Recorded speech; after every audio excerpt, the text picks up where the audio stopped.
السلام عليكم، ازيكم عاملين ايه؟ قبل اي كلام بس نسمي الله كده ونصلي على الرسول عليه افضل الصلاه والسلام. انا جات لي شروه سمك كده من صياد انا بتعامل معاه، سمك بطاطا. ده صيد سناره يا بنات، مش اللي هي الشبكه يعني. بيبقى كده ايه مشكل، رفيع على كبير على وسط. زي ما انتم شايفين انا رش عليه ملح، غساه حلو ورش عليه ملح ريحه البحر، داخله في النخاشيش كده. ودي اسمها كوستا، يعني هي عامله زي بلح البحر كده، شبيهه لبلح البحر. حلوه قوي في اكلها برضو، ولحمها حلو جدا. بتتعمل زي فكره الجمبري اللي هو الباتر فراي، اللي هو بالزبده والشبت. وبرضو بلح البحر بيتعمل نفس النظام كده.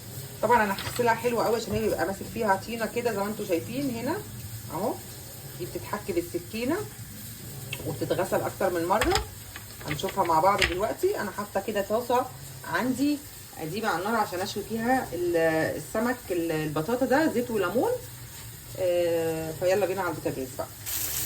انا حطيت طاسه على النار وحطيت فيها السمك وحطيت فيها معلقه زيت زيتون وبشويه، بس بشويه بالزيت مش بشويه رده.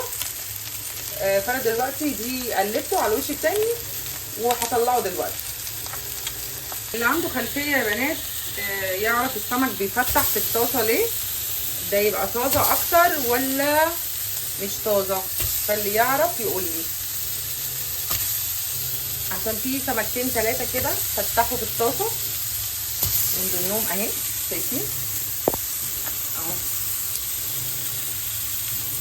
واحد اتنين كده فتحوا معايا. فانا معرفش هل اللي بيفتح ده اهو بيبقى طازه ولا لا. طبعا كلنا عارفين سمك البطاطا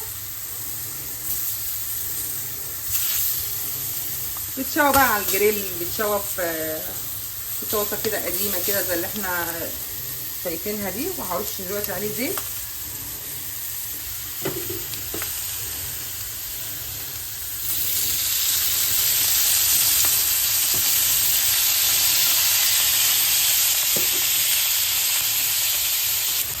كده انا خلاص شويت السمك، فاضل دول هطلعهم وهنعمل مع بعض الكوستا او بلح البحر.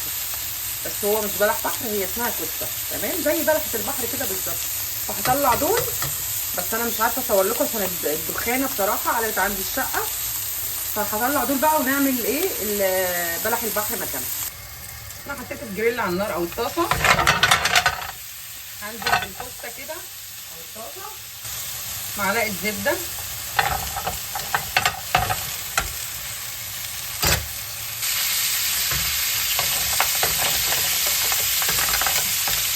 انا معايا هنا ثوم وفلفل وكزبره. طب بصراحه ما لقيتش عندي شبت، حطيت ورقتين نعناع كده.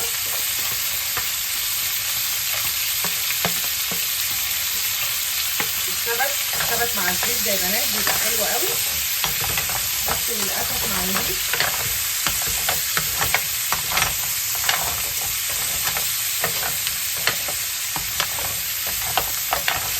هاخد تقليبتين كده وهحط عليه كوبايه ميه.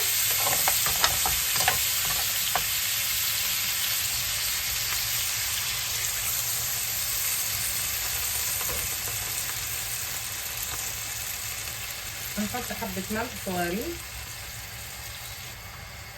معلقه صويا صوص، ما عندكيش مش مشكله، مش اساسي يعني الصويا صوص. وهحط فلفل اسمر، هسيبه ياخد غلوتين كده وبعد كده هنشوفه مع بعض.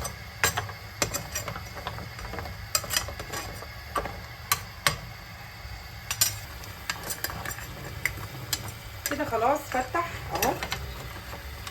طالما فتحت كده كده اهو، شايفينها يبقى خلاص استوت. هنفضيها بقى، ريحتها تحفه. طول ما الحاجه عندك بتبقى طازه بصراحه بتبقى طعمها حلو وريحتها حلوه، بس انا مش عارفه السمك اللي بيفتح وهو بيتشوى ده بيبقى ايه. حد بقى يقول لي في الكومنتات بيبقى طازه ولا لا. بس بصراحه ريحته وطعمه باين ان هو طازه. وبعدين انا جايباه من صياد يعني بيصطاد بالسناره. هاخد الصوص ده، انا مش هسيبه.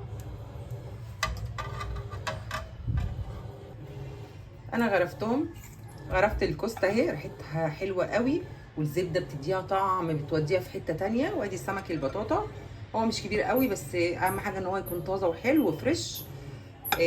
اكله سمك بقى طازه كده، اما تجيبيها تبقى قاعده بتاكلي كده وانت مبسوطه. ودي الكوستا اللي انا عملتها، وادي سمك البطاطا، ويا رب يعجبكم. ما تنسوش اختكم بقى في اللايك، واشوفكم في حاجه تانية، والسلام عليكم ورحمه الله وبركاته.